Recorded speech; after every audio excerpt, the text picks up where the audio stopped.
अस्सलाम वालेकुम जी व्यूअर्स, कैसे हैं आप सब लोग। आप सबके लिए पेश है आज की नई डिश।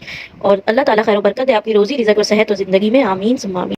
ये डिश एक व्यूअर की डिमांड पर बनाई गई है। चलिए जी शुरू करते हैं। इसमें हमने लिया है 1.5 किलो के करीब हमने गोश्त, और इसके अंदर हमने 3 पाव चने की दाल 1 घंटा हमने इसको भिगो लिया था, वो इसके अंदर हमने शामिल कर दिया है। और इसके बाद हम इसमें थोड़ा सा ये गरम मसाले की 3 चीज़ें, 2 दालचीनी, थोड़ी सी काली मिर्च और 3 टुकड़े बड़ी इलायची के हमने इसके अंदर शामिल कर दिए हैं। और 4 चम्मच हमने इसके अंदर कुटी हुई मिर्च शामिल की है। लोग साबुत भी डालते हैं और बाद में पीसते भी हैं इसको, इसलिए हमने पिसी हुई डालती, कुटी हुई। इसके अच्छा जी, ये शामिल कर देने के बाद हम इसके अंदर शामिल करेंगे 3 चम्मच नमक, हमने इसके अंदर शामिल कर दिए हैं। उसके बाद हम इसके अंदर 2 चम्मच के करीब ज़ीरा हम इसके अंदर शामिल कर देंगे। अच्छा जी, उसके बाद हमने इसके अंदर थोड़ा सा चमचा चला देंगे, इसको थोड़ा सा ना मिक्स कर देंगे ताकि जो मसाले वगैरह हैं सारे मिक्स हो जाएं।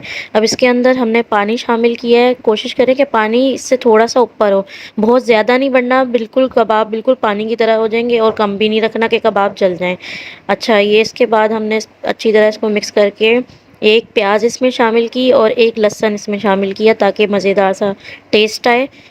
और फिर इसके बाद हम इसका ढक्कन बंद करके नॉर्मल फ्लेम पे 15 मिनट के लिए सीटी बजने के बाद कुकर की इसको थोड़ा सा इसको पकाएंगे ताकि अच्छी तरह से दाल और गोश्त गल जाए। फिर इसके लिए हमने 2 गड्डी धनिया काट लेना है बारीक बारीक, और 1 गड्डी पुदीना हमने काटा इसके अंदर शामिल करने के लिए। और अभी आपको दिखाते चलें कि हमने चॉपर के अंदर प्याज़ें, तकरीबन 7 से 8 प्याज़ें हमने इसमें ली थी, तो हमने वो उसको चॉप कर दी हैं। और फिर हम इसको एक बाउल में निकाल के साइड में रख देंगे। इसके बाद हमने 19-20 तकरीबन हरी मिर्चें वो हमने चॉप की हैं। फिर उसको चॉप करके इसको भी आप साइड पे रख देंगे जब तक ये हमारा गोश्त गल रहा है।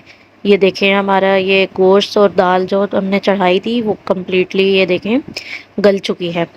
अभी आपको दिखाते हैं इसका दाना, आपको पता चल जाएगा कि इस तरह से सॉफ्ट होगा, वरना दाना दबता ही नहीं है, पता चल जाता है कि कच्ची रह गई है। ये देखें, ये गल गई है।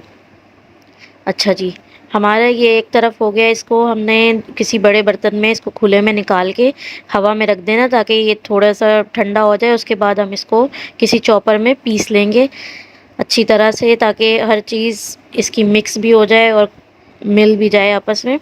उसके बाद हमने एक फ्राई पैन लिया है, उसके अंदर थोड़ा सा ऑयल डाला है 2 टेबलस्पून के करीब, और इस प्याज को हम हल्का हल्का सा कच्चा कच्चा सा फ्राई करेंगे। ना बहुत ज़्यादा करना है, ना बिल्कुल छोड़ना भी नहीं है।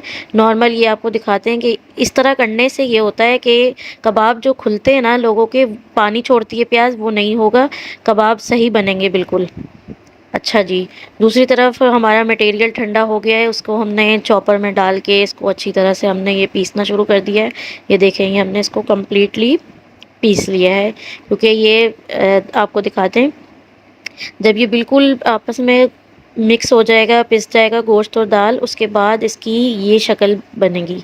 ये देखिए, मैं प्याज शामिल कर दी, और इसके बाद हमने इसके अंदर चॉप्ड हुई हुई हरी मिर्चें इसके अंदर शामिल कर देंगे। और इसका ये इसके अंदर जो हमने 2 धनिया की गड्डी काटी थी और एक पुदीने की, वो इसके बाद हमने शामिल कर देनी है। अक्सर लोग ये करते, ये सारा सामान साथ चढ़ा देते, पका देते, फिर वो मज़ेदारी नहीं इसमें आती। ये हमें बाद में ऐड करना, या इसको साथ पीस लेते, फिर वो हर चीज़ पानी छोड़ देती है, बहुत ख़राब हो जाता है। इसलिए हमें ये सब बाद में ऐड करना है, ना ये काला हो ना ये ख़राब हो। और इसके बाद हमने इसके अंदर 2 अंडे शामिल किए। अंडे भी ज़्यादा नहीं लेने, 2 इसलिए ताकि कबाब थोड़े से जुड़ जाएं, बन जाएं। बहुत ज़्यादा से कबाब बिल्कुल पानी की तरह हो जाते हैं, फिर वो ठहरते नहीं हैं और टूटते रहते हैं बार बार जब आप फ्राई करते हैं। अच्छा जी, अब आपको दिखाते चले कि हम मिक्स करना शुरू हो गए, क्योंकि मसाले वगैरह हम ऑलरेडी इसमें डाल चुके थे। अच्छी तरह से हम इसको मिक्स कर देंगे। फिर इसके बाद हमें ये देखें आप, ये कम्प्लीटली मिक्स हो गया है। इसके बाद आपने छोटे छोटे से इतने निकालने के ईज़िली छोटे पेटी टाइप के ये बन जाएंगे। इसको प्रेस कर करके यूँ शेप देनी है गोल गोल करके, ताकि इसमें कोई भी बीच में ज़रा सी भी लाइन वगैरह भी आती है तो ये टूट जाते हैं, फ्राई करते हुए बिल्कुल खुल जाते हैं। आप ये देखें, इस तरह से आपने बनाने हैं तो ये बहुत ज़बरदस्त बनेंगे। इसके बाद हमने फ्राई पैन लेना है, उसके अंदर तकरीबन 1 से 2 कप के करीब ऑयल डालना है। हमें इसको डीप फ्राई करना है। ना हमें। और अगर जब आप पतले कबाब बनाते हैं तो वो बिल्कुल कम तेल में फ्राई होते हैं। जब ऐसे कबाब आप बनाएंगे ये डीप फ्राई होते हैं। और देखें आप, ये जैसे ही थोड़े गोल्डन होने लग जाएंगे आप इसको थोड़ा सा ना पलट दें। अभी आपको दिखाते चलते हैं सर। और हमें ये नॉर्मल फ्लेम पे बनाना है, बहुत तेज़ नहीं करनी, क्योंकि कबाब ये बहुत जल्दी जल जाते हैं, क्योंकि ये थोड़े से ऑलरेडी पके हुए भी होते हैं। अब ये देखें, ये हमारे गोल्डन हो गए, हमने इसको पलट दिया है। ये देखें इसका कितना प्यारा खूबसूरत सा गोल्डन ब्राउन कलर आया है। हमने दूसरी साइड से भी गोल्डन ब्राउन फ्राई कर लिए हैं। और अब हम इसके अंदर इसको निकालने लगे हैं और फिर इसको डिश आउट करेंगे। बताइएगा ज़रूर आपको रेसिपी कैसी लगी, खाइएगा ज़रूर, दूसरों को भी खिलाइए। लाइक शेयर सब्सक्राइब मत भूलें और बेल आइकन दबाना मत भूलें। मिलते हैं आप सबसे इंशाल्लाह नेक्स्ट वीडियो में। जब तक के लिए अल्लाह हाफिज़।